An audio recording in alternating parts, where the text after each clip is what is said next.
Good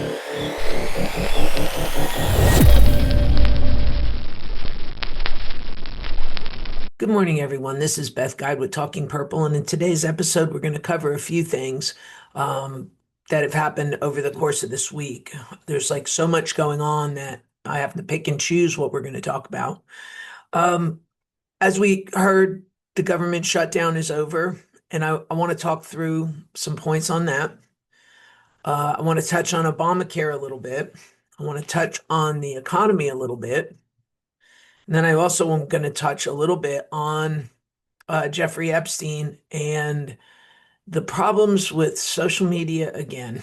And I think that as our show continues to gain traction and gain footing, what we're going to find is that social media allows false narratives to gain legs. And we really want to be the place where people go to debunk some of these issues that they can kind of get a fair representation about what everything's going on. And that's at least what my hope is, because I think that the echo chamber is really a problem. So let's go ahead and get started with the government shutdown, because I think that's where the impetus of the Jeffrey Epstein stuff comes from. The Democrats, in my opinion, have lost that. They shut the government down for 41 days. And I have to wonder what was accomplished by that. We have air traffic, a mess, 2 weeks before Thanksgiving, which is historically the busiest traffic day of the year, the day before Thanksgiving. So we're hoping that the air traffic control system and the air traffic controllers can get back to work. Some of them went and got other jobs. So we now have a manufactured crisis, per se, 2 weeks before Thanksgiving, and that just doesn't seem to be right to me. So I had to ask, what was the point of doing this? What did we hope to achieve? Did we achieve what we hoped to achieve? And I'm going to say across the board, no, because all we continue here is about Obamacare and the problems with Obamacare and the subsidies about Obamacare, and we've got to fix Obamacare. When I look back on this, yes, some of this came out of COVID, but the other thing is some of this was set up to fail this many years later on Obamacare, because there was a plan to try to grade in universal health care. I heard a compilation yesterday of every time Obama said, if you like your doctor, you can keep your doctor. And as many of us know, that really is not what's happened. And this has become a subsidy program on some level for insurance companies. Maybe the money needs to be given back to the people instead of the insurance companies, because the insurance companies now know I raise my rates, the government pays me more money, and it just is an internal subsidy program. Now there is a cap on how much insurance companies can make, but they deny coverage everywhere. There's lots and lots of problems. They are insurance companies and they're being given the role of doctors. I can say my own self. I have been prescribed medication for sleep apnea, and the insurance companies will not allow me to fill that prescription under my drug plan. I have to pay for it out of my own pocket. It's $1,000 a month. I don't know why insurance companies are arguing with doctors, but I think there's much bigger problems that have been caused by Obamacare, other than, hey, some people have cheap insurance or cheaper insurance. And it's only because the money has been refunneled out of the federal government to the insurance companies. It's not that the coverage is less expensive. It's just that it's completely subsidized. So therefore, it's not a true market representation of what would happen. So, I look at all of this and I look at the mess that we've created, and, SNAP, it helps feed people that need help. I mean, whether there's fraud in there or not, there are real people that need those benefits. And so we've caused that problem. To my mind, it looks to me like it was, how are we going to cause the most amount of pain to try to get, what we want? And the reality is, Why are politicians trying to cause private citizens pain? You are to represent us. And I'm going to keep coming back to that because I don't care if you're a Democrat, Republican, Independent, I don't care what you are. When your job is to represent us, to formulate a system that represents all Americans. And when you put forth an agenda and filibuster for 41 days and don't allow a continuing resolution to pass, all you've done is hurt voters, hurt citizens. And I'm really using that word right when I say that. Um, so I have to ask what the Democrats have gained. And if I wasn't sure that they were on the losing side of this argument in the long run, I wouldn't be hearing about Jeffrey Epstein because I think these two things are tied together. And, I led a little bit with my social media opinion. And what's gone on now with Jeffrey Epstein and the Jeffrey Epstein situation, it leads me to say, as long as they can get the narrative introduced into the echo chamber, there's no one or there's no way to get this record set correct. So let's kind of talk about Jeffrey Epstein. I'm going to go out of order because I wanted to talk about the economy too, but I'll put that after Epstein because I think this resurgence of hearing about Jeffrey Epstein is now the Democrats' next attack point. Well, our government shutdown didn't work, so now let's go on to Jeffrey Epstein. So the Democrats released, they went and subpoenaed the House of Representatives subpoenaed the Epstein estate and got about 33,000 emails out of them. And they're holding a few of these up as smoking guns. And anybody that knows this situation knows that Donald Trump was on friendly terms for a while with Jeffrey Epstein. And then he ended up kicking him out of Mar-a-Lago, said he was, kind of a disgusting little creature, which pretty much is, and did all of that. But this one email, the Democrats went through and they redacted the victim, okay? And instead of calling it a redaction, they put a black line through it and put victim, okay?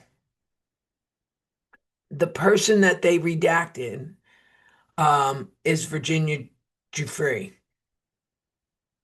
And if you know anything about her, she's now deceased. She committed suicide about a year ago. Um, she said never witnessed wrongdoing from Donald Trump. Her father worked at Mar-a-Lago, and if anything, Trump attempted to help get her a job. So she had a very friendly relationship with Trump, or at least didn't see wrongdoing. So they found this letter where Trump's name was mentioned, and then they redacted the victim because the victim was not a victim when it came to Trump. So what has now been created, in my opinion, is we have a narrative. See, Trump's mentioned in the Epstein situation, and um, we're going to not call out the person because if I call out the person, then it just nullifies the fact that this email has any value. So they went and found the one place where Trump's name was mentioned and took out the person that said it because they know that this person is not a person that had a problem with Trump. And if anything, in her memoirs, she was more complimentary of him than anything and said basically saw nothing wrong with it. To me, that's creating a fake narrative, that's creating a fake event, that's creating a circumstance and a situation that doesn't go away. Because I put this out in social media. The social media on the left, all they hear is that Trump's name was mentioned. They don't seem to go out and look and find out that this is somewhat of a bogus situation because the victim actually was not a victim in this particular case. She may have been in other situations. I also want to remind everybody that Virginia Giuffre was also the person that accused Alan Dershowitz, which was later debunked. Alan Dershowitz did nothing wrong, and yet here is this lady saying he did, created this entire false narrative. And even though the entire false narrative was debunked and the lady was forced by a federal court to recant her statement because it was false, this information still continues to go out there and circulate around. So it again, it's an example of, we put something out, social media grabs a hold of it, and the truth of it never really gets republished. It never gets reintroduced. So people just continue to hear the same thing that they want to hear. So what I will say is this, and this is what my opinion is. One is the Jeffrey Epstein files are going to continue to be talked about between now and the midterms. If Donald Trump did something wrong as part of Jeffrey Epstein, my opinion is the left would have had this. They would not have had to make up Russiagate and the hookers and the bed and all that crazy that went on with that story, that they had to create a dossier that ended up being fake. Unfortunately, the left probably doesn't know that was fake, but it was fake. They wouldn't have had to create that because they would have had a real story in Jeffrey Epstein. They wouldn't have had to create fake felonies because they had a real story in Jeffrey Epstein. They wouldn't have, the list is endless of all the things they wouldn't have had to do because they could have taken Trump out with the Epstein situation. I want everybody to remember that because I think that's the important thing is that if there was some there, this would have been released in 16. It surely would have been released in 2020.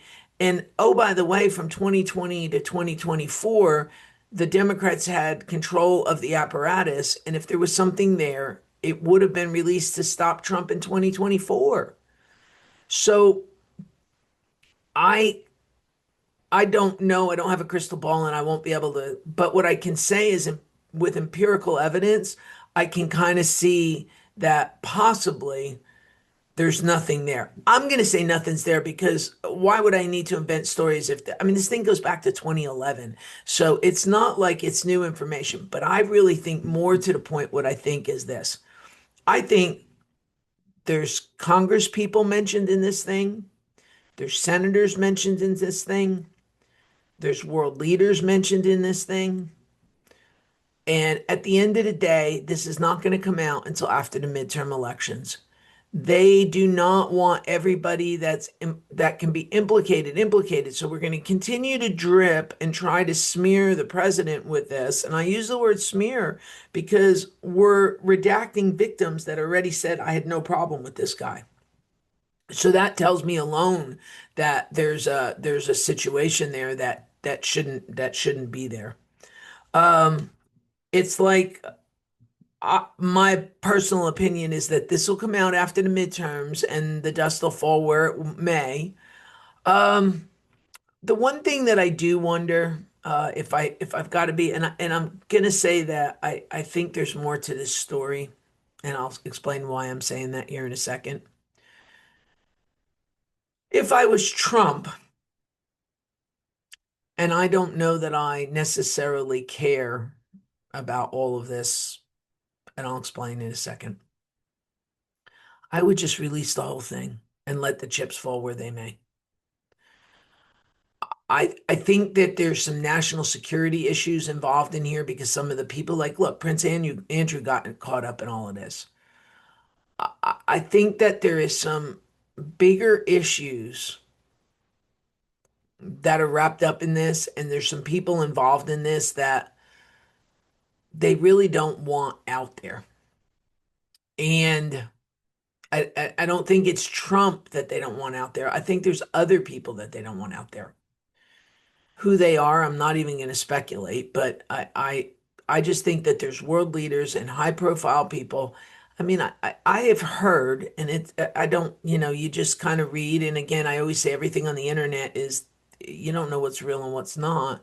But there's some people out there that say some of Epstein's situation was done as a sting operation and worked, to get some counterintelligence on some people so we had some control of some folks. That actually sort of makes sense to me. You get the dirt on somebody, you have the dirt on them. Okay, I'm not going to release the dirt on you. You do what I want.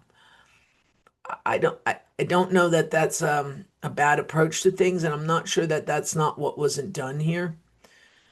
I don't think we'll know, but I do think that this is all going to end up getting held past the midterms, because there's people in there that are probably running for office that they don't want out because the margins are as thin as they are.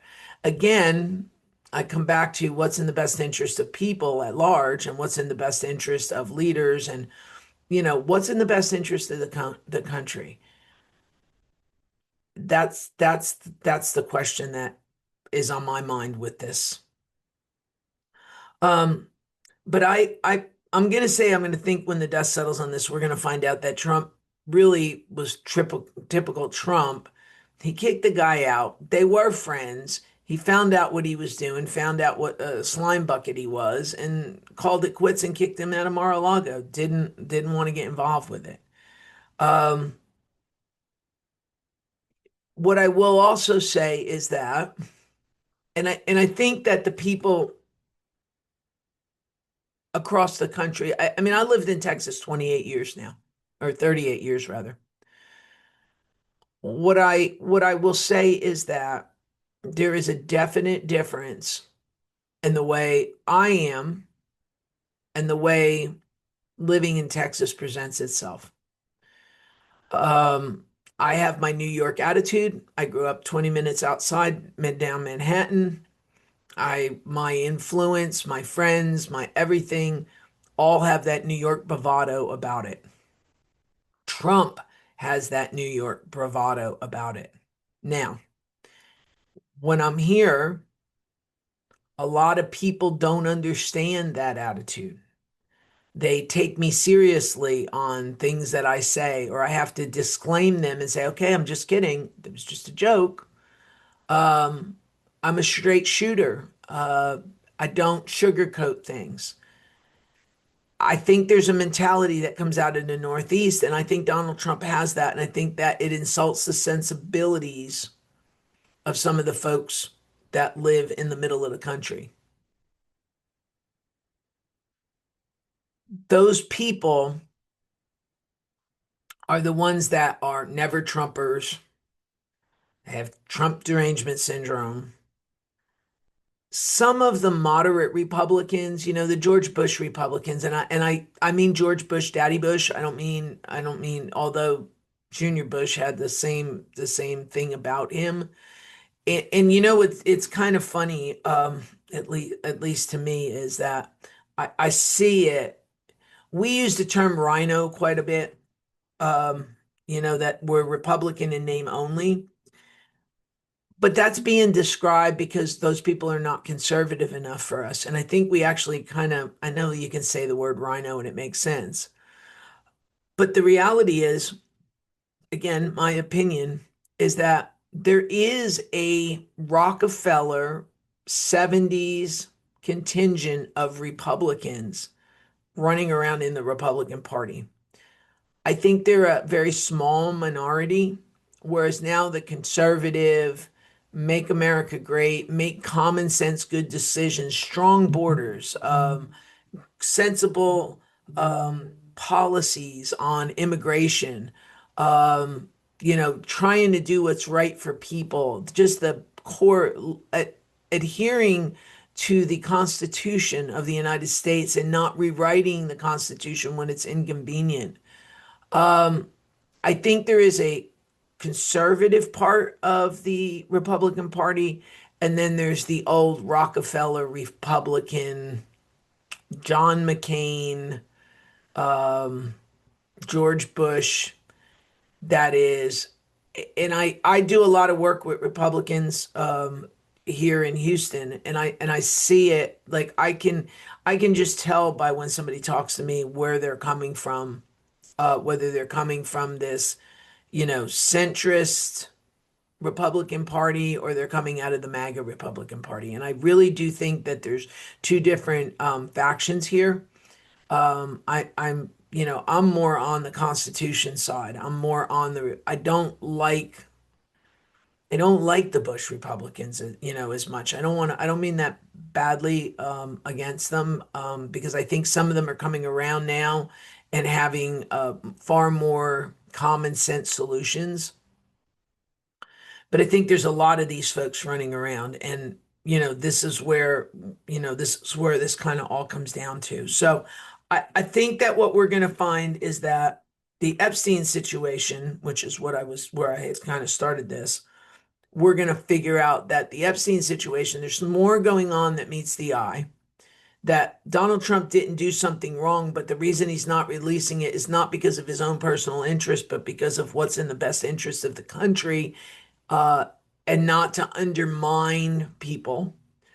I think I can make the, case in a lot of ways that by releasing people and then figuring out in the public square whether they were guilty or innocent, because of the way social media is, you'll never get that genie put back in the bottle. And somebody like Alan Dershowitz, Megyn Kelly was talking about him the other day and just basically saying, he is innocent of all of this, but yet there are factions of people out there that still believe that he was guilty. And he is more than demonstrated that he hasn't been. And it's unfortunate that the internet kind of has a bad memory. It's got a dissociative memory disorder, if you ask me. Um, so there is that. I I can continue, and I'm going to continue to point out the things that have been debunked, that there are people out there that do not understand. Charlie Kirk Skiller being a MAGA person. He is not a MAGA person. That's been well proven, but I think there's a lot on the left that still think he's a mega person because their social media feeds have not updated with the right information. I think that's a great example of it. Um, I was watching something yesterday, and they made the comment that people think that, still on this whole situation that Bush, that Trump said, there's fine people on both sides. Trump never said there was fine people on both sides. That's way the narrative was. I think people genuinely believe it. They didn't go back and play the tape and the clip to find out what the truth and what was really said. If you go back and you find out what really said, but that requires effort. And when your social media feed says the same thing over and over and over again, so we're gonna continue to that. The last thing that I want to talk about today, I think, is the economy. And I think Donald Trump is missing the boat on something here because he's not out living in the economy. And this is where I think he's a little bit disconnected from this on the surface. Okay. So when I look at things, I am a small business owner. I do not think that the economy is doing well. My perception is we're all holding our breath and hoping it all gets better. I understand gas prices are down. Gas prices are in where I live in Houston are $2.30 for regular. My car, I have a Pathfinder and it likes premium gasoline. And if I use that, it's $3.70. So regular's down, but the high octane gases are not. Still almost $4 a gallon for that. So I use the cheaper gas because I don't, I'm not gonna pay two times the amount. And the car can do it. It was geared for both. So that's it's not like my Infinities that were always had to have high tester they pinged. Um, Food prices coming down. I don't know if anybody's been to the supermarket lately, but they're not really coming down. Beef prices are still astronomical. You can't buy a package of ground beef that should be $2 or $3 for less than $6 to $10. Um, Butter's come down a little bit. It's not $7 now. It's a little closer to 5. It should be 3. Um, if you go to a grocery store and you actually price shop stuff and you know what the prices of things should be, then you know that really it's still you can't get more than, 1 or 2 sacks of groceries for less than, $100. I mean, I used to feed my entire situation and my house and everything lock, stock, and barrel for, $100 a week. And I can't do that anymore. And I mean, now it's just me and my sister. And if we eat home a couple days a week, that's a lot. Um, I don't feel like the food prices are down. They're not what they were for pre-2020 levels. Are they cheaper than what they were? Are eggs cheaper? Can I buy Wick eggs for less than they are? Yes. If I want to buy the Wick eggs, yes, they've come down in price. If I want to buy the eggs that I buy, I don't know that they've come down in price. And I mean, not that I buy special eggs or anything, but I tend to try to buy the free range, non-bleached, just because some of this is health too, that um, broccoli and cauliflower mix in a steaming bag is $5. Bag salad is $4. Um, can I buy a bag of lettuce? Yeah. But then I got to go buy the dressing and I go do this. It's still going to come back out to be the same price. It's $4.50 for a bag of salad. And I mean, these are the things that we're needing to make healthy. Pineapples and watermelon are still, $6 and $7 for a pre-cut box. So don't don't say the economy's necessarily better or if prices are coming down because I don't know what you're looking at, but prices are not back to pre-Biden levels. Now, whether they ever go back to that, I don't know. Um, and I think that that's some of the things that we would see. My electric bill's about the same. It hasn't really kind of gone up. It hasn't gone down. It's just kind of a lateral of where I would expect it to be. Insurance prices continue to escalate. There is in my opinion, a crisis within the insurance industry for homeowners insurance. My homeowners insurance is now more than my property taxes. And it's not that my house is a great house. I mean, I have a normal average house in Texas. Um, but we're almost at $7,000 a year to insure that house. When I started there, it was $1,500. The amount of coverage has not gone up more. In fact, if anything, I keep lowering it, trying to keep the bill lower so the bill is not so high.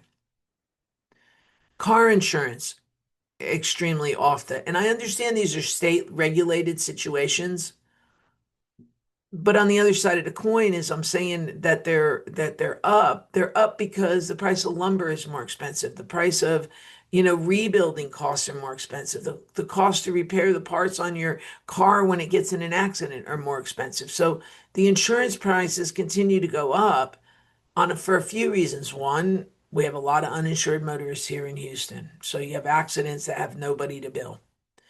We have and you have people that don't care how they drive because not they're the law doesn't really matter on that. Um, home costs, the insurance costs. So have the cost of living gone down? No. Um, I guess what you want to well, inflation, what you want to check in the inflation, those numbers have come down. Except that the problem is that the Democrats took out things out of those numbers, so the numbers seem lower than what they are. But if you take the most expensive things out, of course you don't have room to go. I think Trump is missing it if he thinks that We are the economy's doing better. Every realtor, my office, I'm not a realtor, but my office sits in a real estate office. And every real estate agent, pretty much, except for some of the ones that have some longevity and have been in the community for a while, houses are not selling. People are not selling houses. People are not buying houses. So the housing market is, at least here, and I think everywhere, is kind of on a pause. So the real estate agents are not doing well. Businesses are I don't want to use the word struggling, but they're not willing to make investments into their business. They're not willing to spend the money because they don't know there's like a cash flow problem running around. Um, Customers aren't paying their bills, which of course then matriculates into other problems. So unless you have a backlog of money laying around, most small businesses don't have months and months. We saw that in COVID. We don't have months and months and months of money laying around in the event of the problem. Most of us live paycheck to paycheck. And I know that sounds funny. And I think the thing is, the whole tax to rich mantra, I think they don't understand that small business owners, we're a lot of us are family owned or closely held. Nobody's, I'm not getting rich. In fact, I'm taking the pay cut so that to make sure that I can meet my payroll and didn't have to lay people off. That's the realities of where we live on a regular basis. Um, I feel like I feel like it's not getting better. Now, do I think that COVID put us in a spin? Yes. Do I think that Biden helped us get out of it? No. Do I think that the Build Back Better America plan or whatever the heck that thing was has made it to Main Street? No. But Donald Trump better understand that Main Street's still in trouble down here. We're all having troubles. We all are. It's not just I can't afford my college loan. I can't afford my this, that, and 10 other things. In a lot of cases, people have been living on credit cards. So they're juggling how they can even pay their bills. But I don't know that I think anybody thinks it's getting better out here. Um, the other thing that I saw blow by, and it kind of makes me mad a little bit, so I'm going to just say this. I saw this thing blow by saying that we're going to give out stimulus checks for families that make less than $100,000. And we throw these numbers around arbitrarily, but any small business owner knows that we end up with our reserve cash on our personal income tax as money that gets put back in that raises our income. I mean, we retain earnings so that we can make payroll, but on the same token, I don't have that money. I didn't get that money. Um, I was not given that money, but it asked that's how that money gets taxed when you're a small business owner. So there's all these things, and to just say gas prices are down, energy prices are down, and things are getting better. I don't know anybody that thinks things are getting better. I think the real estate community thought it was going to get better the second he came in because it was a boom the first time around. But this holding back of the interest rates, nobody's buying a house because they're waiting for the rates to go down. They can't afford the homeowners insurance on their house. I'm sure when I get to April, I'm going to get another $2,000 a year increase. So your homeowners insurance cost is just you can't afford it anymore. So there's a lot of things in here that have to be addressed, in my opinion. It's not just the price of gas at the gasoline at the gas pump. And I understand that there's a trickle down effect in the sense that, well, if the gas is price is cheaper, it takes less money to ship the lettuce to the supermarket, and that should bring down cost. But there's so many other cost components other than energy that are within these things that are driving stuff up that these places can't bring. And I mean, supermarkets, so we know, only make 2% profit. It's not like they're, after they're done paying and everybody wants, $18 wages and $25 wages. And, you create these circumstances that prices can't go back down. So I just want to say outright, I think that the president is missing the boat if he doesn't realize that Main Street is still hurting. And he really needs to pay a little bit more attention to this because it is a problem. It is a definite problem. I talk to enough people across enough segments, across enough businesses. Some are employees of my clients, some are my clients, some are potential clients. I talk to a wide cross section of people, and I'm here to tell you people are hurting. And it's not just because of gas prices. So things are not getting better as quickly as they are being as quickly as they should, and as much as you can tell me from now till doomsday things are getting cheaper. They are not getting cheaper. Okay, so I think the president needs to really kind of take an internal look at that and see what's up on that. So I think that's my points for today. I want to make sure um I hit everything I wanted to hit today. I think I did. Oh, one other thing I want to mention.